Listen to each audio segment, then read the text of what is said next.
बिस्मिल्लाहिर्रहमानिर्रहीम।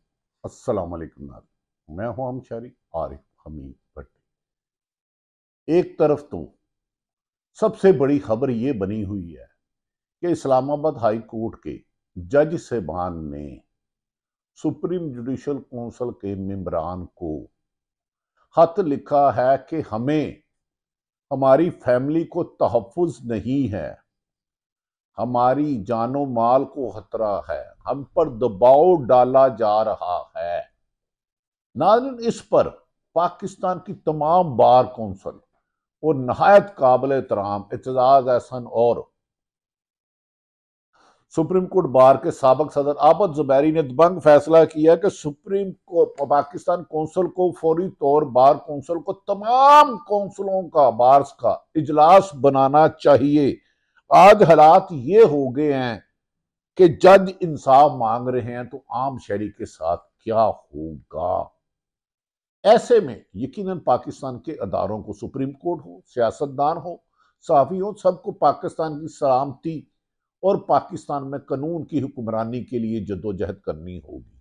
अपने सियासतदानों को इख्तलाफात खत्म करके आइन और कानून की हुक्मरानी करनी होगी। अदारों को एक दूसरे के काम में मुदाखलत से रोकना होगा,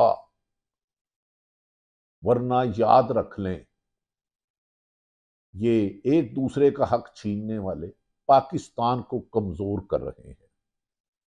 नाज़रीन, दूसरी जानिब एक तो आर्मी चीफ की मुलाकात हुई जिस पर उन्होंने तमाम हालात का जायजा लिया और वजीर आजम पाकिस्तान को बताया कि पाक फौज 24 घंटे रोजाना कुर्बानियां दे रही है, दहशत गर्द भारत मुल्क के उनके ताने बाने मिल रहे हैं, उनके खात्मे तक हमेशा जंग जारी रहेगी। और इस सिलसिले में चंद रोज में पाकिस्तान के कई अफसरान फौज के और जवान शहीद हुए हैं, जिसे पाकिस्तान कौम इसमें मुत्तहिद है, एक आवाज और दहशत गर्दी का खात्मा ही हमारी जिंदगी का और पाकिस्तान का मकसद है। दूसरी तरफ नाज़रीन, सियासी हालात और कशीदगी की तरफ जाते जा रहे हैं, वो हो ही नहीं रहे। एक तरफ पीटीआई के मुताबिक उन्हें जुल्म का निशाना बनाया जा रहा है, बदले का इंतकामी कार्रवाइयां की जा रही हैं। रोजमर्रा में पुलिस इंतजामिया, डीसी, एसी पुलिस उनके लोगों को नजायज पकड़ती है, गिरफ्तार करती है, सैकड़ों मुकदमा दर्ज कराती है, लेकिन अदालतों से भी रिलीफ नहीं मिलता। क्या मौजूदा वजीर आजम शहबाज शरीफ साहब, आप सिर्फ एक जमात के वजीर आजम है? नहीं, आप 24 करोड़ आवाम के वजीर आजम है। मान लिया कि मैंडेट असली है या जाली है, ये आप जाने या अदालतें जाने, लेकिन अवाम की जानो माल का तहफ़्फ़ुज़ देना आपकी जिम्मेदारी है। क्या वजह हुई कि 2 दफा वजीर आला रहने वाले स्पीकर पर इतना बेमाना तशद्दुद परवेज लाई पर हुआ कि अडयाला जेल में वो गिर गए, लेकिन उन्हें मेडिकल एड नहीं दी गई। हम लोगों ने मरना नहीं है, हम लोगों ने सारी उम्र जिंदा रहना है। आप लोगों ने, किसी ने भी सारी उम्र इख्तिदार में रहना है।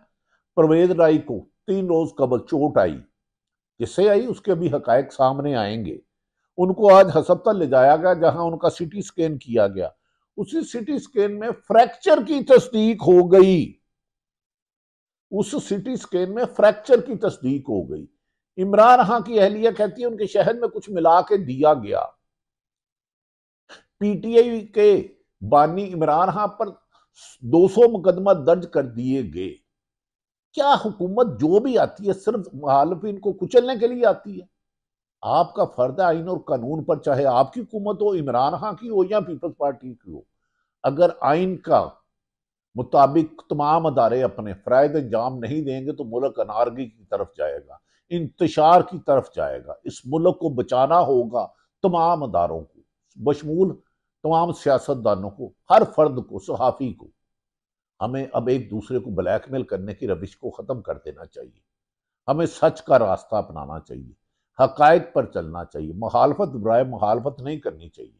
अगर मरियम नवाज ने एक अच्छा काम किया है कि डोर फिरने को बड़ा टॉप प्रायोरिटी पे लिया है, तो अच्छी बात है। उन्होंने कहा मोटर बाइक वालों को तारें दे, गार्ड उन्हें महफूज करे।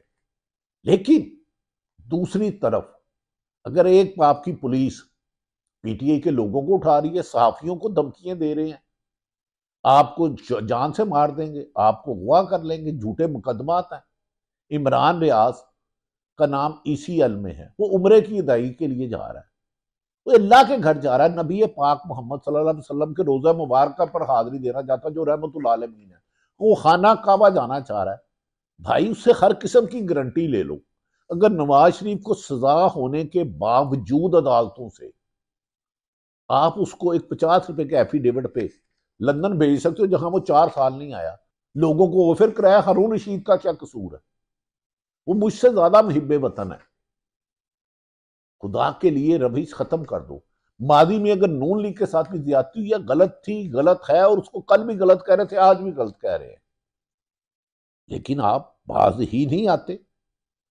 अजीब बाजार गर्म किया हुआ है, किसी को इंसाफ नहीं मिलता, हसब तालों का तबाह कर दिया है। नाज़रीन, इतनी खबरें हैं कि मैं आपको बता रहा हूं, फिर बिजली की, गैस की और पेट्रोल की कीमत में इजाफा किया जा रहा है, लेकिन ऊपर हुक्मरान चोरी के मैंडेट से आके हुकूमत बचाने के लिए डमी खुद उनके मौजूदा हुकूमत के अहम रहनुमा कहते हैं ये डमी हुकूमत है, हम तो ना अपनी कबीना बना सकते हैं, ना अपने अफसर तैनात कर सकते हैं, हमें तो चाबी से जबरदस्ती फैसले कराए जा रहे हैं। और भाई ये इतनी अगर कांटों है, कांटों की सेज है हुकूमत, तो उतर जाओ, इससे छोड़ दो, किसी इंडिपेंडेंट को आने दो। इमरान खान के साइफर केस में जमानत को भी ताहीरी अरबे इस्तेमाल किए जा रहे हैं। अगर वो बेगुनाह है तो उन्हें क्लियर करें, अगर गुनाहगार है तो यकीनन सजा होनी चाहिए। दूसरी तरफ पीटीआई को कहा जा रहा है निगरान हुकूमत में, मौजूदा हुकूमत में ज़िमनी इलेक्शन में रुकावटें खड़ी की जा रही हैं। ये क्या कर रहे हो भाई? कल आज जो मुस्लिम लीग नून पीपल्स पार्टी और एमक्यूएम थी, आज से 4 साल पहले अपोजिशन में थी। अगर उस वक्त भी किसी ने गलत इंटरफेरेंस की तो हमने उसकी निशानदेही की, उस वक्त के रिकॉर्ड निकालने, जब चेयरमैन सैंडल सादक जिंदरानी को गलत तरीके से जताया गया है। नाज़रीन, अब जो अहम इशू है कि सुप्रीम कोर्ट के 6 जज साहिबान ने जो संगीन इल्जामात लगाए हैं, जिसको पीटीआई ने कहा हम तमाम असेंबलियों में उठाएंगे, इससे जाहिर हो गया कि इमरान खान को गलत सजाएं दी गई। और क्योंकि इन 2 सालों में इमरान खान के खिलाफ ही 200 मुकदमे और पीटीआई की लीडर के चिपके हुए इन 2.25 सालों में पीपल्स पार्टी नून लीग किसी के खिलाफ कोई कार्रवाई नहीं हुई, बल्कि रिलीफ अदालतों से नून लीग और पीपल्स पार्टी को मिला। उन्होंने कहा, उमर अयूब ने, सेक्रेटरी जनरल ने, कहा हम तमाम असेंबलियों में इसको उठाएंगे, किसी भी अदारे को दूसरे अदारे के काम में मुदाखलत नहीं होनी चाहिए। जिसके बाद सुप्रीम कोर्ट के ऑनरेबल चीफ जस्टिस फाइज ईसा ने फुल कोर्ट की 2 घंटे 12 मिनट हेयरिंग की। चीफ जस्टिस फाइज ईसा की सरबराही में फुल कोर्ट गुज़श्ता रोज हुआ, और इनमें तमाम जज साहिबान सुप्रीम कोर्ट के ऑनरेबल मौजूद थे। अतर मनेला साहब हो, जस्टिस मुनीब अख्तर हो, जस्टिस मंदोहेल हो या अफरीदी हो, मोहतरम जस्टिस मंसूर अली शाह साहब हो, तमाम के तमाम जज मंजूर थे, और उन्होंने इसके एक एक नुक्ते पर गौर किया। ताहम फैसला अब उन्होंने करना है कि क्या इनको कैसे सजा दी जाए या इसकी इन्वेस्टिगेशन कैसे की जाए। सुप्रीम कोर्ट का फुल कोर्ट का जो कमेटी रूम में इजलास हुआ 2 घंटे जारी रहा। इजलास में हाईकोर्ट के जजों को जो धमकाया गया उसकी जायजा लिया गया और कहा गया कि यह खतरनाक है।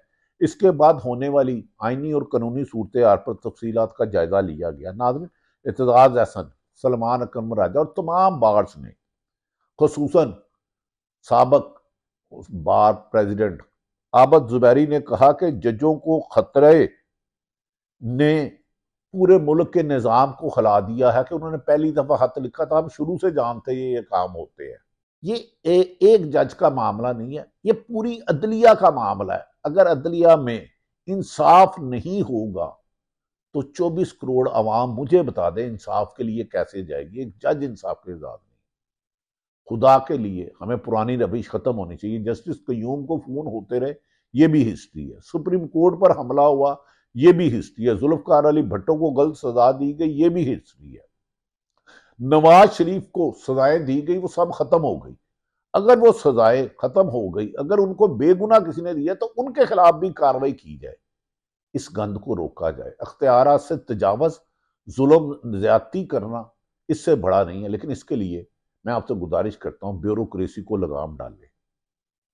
ब्यूरोक्रेसी बहुत जुल्म कर रही है इस मुल्क में। इंसाफ के अच्छे लोग भी हैं, लेकिन हमारी एक तरफ हमारी पाक फौज सरहदों पर दहशत गर्दों के खात्मे के लिए अपनी जानें कुर्बान कर रही है। शहीद की जो मौत है वो कौम की हयात है। दूसरी तरफ जज, सहाफ़ी, सियासतदान, किसी को भी तहफ़्फ़ुज़ नहीं। जो चाहो जिसको चाहो उठा लो। ये पुलिस के पास कैसे इख्तियार है? लिहाजा अच्छे काम करने वालों की तारीफ और बुरे काम करने वालों को उनकी सजा दें। जब तक चेक नहीं होगा, जज़ा सजा का निज़ाम बैलेंस नहीं होगा, मुल्क तरक्की की तरफ गामज़न नहीं होगा। हम सबको चाहिए, सहाफ़ियों समेत, कि अल्लाह हमें सच बोलने की तौफीक दे, हिम्मत दे, और हमको सच सुनने की भी और सच कहने की भी हिम्मत दे। इसी तरह पूरा माशरा आइन और कानून और अल्लाह के अहकामात और कानून के मुताबिक ज़िंदगी गुजारेगा तो बेहतरी आएगी, वरना दोस्त धांधली से ना कोई ख़त्म हुआ है ना हो सकता है। किसी को माइनस करने की बजाय अपने किरदार को प्लस करें और लोग आपकी इज्जत आपके किरदार और काम की वजह से करें। अल्लाह पाकिस्तान का हामी और नासिर हो। पाकिस्तान जिंदाबाद।